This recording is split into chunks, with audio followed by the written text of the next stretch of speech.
A really important thing I think is so key as a personal brand, especially if you are ambitious, especially if you've got big goals for yourself, especially if you've always got lists and ideas and things you want to be, do, and have. Basically, you're on that path of self improvement, self development, living your best life, and really making things count.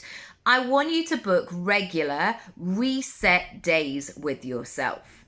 And this is when you check in with yourself and see where your limits are.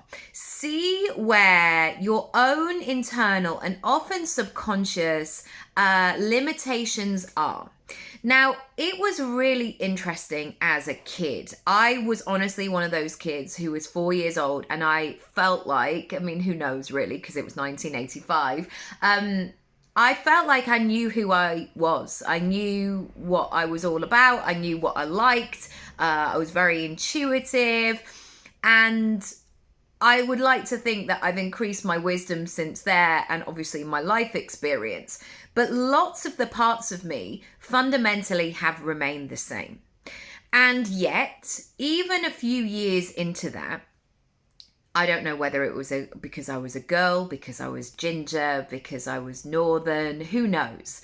People began to reset what I was capable of. So I would say I wanted to do this, and then an adult would say, don't be ridiculous. Like, no, this is where you go. And there have been certain parts in my life and business, and certainly over the last 40 years, where I felt really limitless and expansive and felt like I've had lots of capacity. And then there have been other parts, other seasons of life, probably through circumstances or lack of sleep or healing journeys, all these moments where I've got really stuck in other people's limitations for me. And I've also began to understand and believe to be true stories about myself. Like, if you tell yourself the same thing again and again, in the end, you're going to believe it and you're going to live by that. And so now what I make sure that I do is I regularly make sure that I am living with my own bandwidth, my own goals.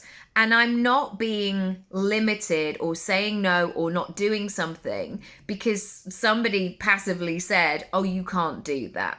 I urge you to see where you're up to today.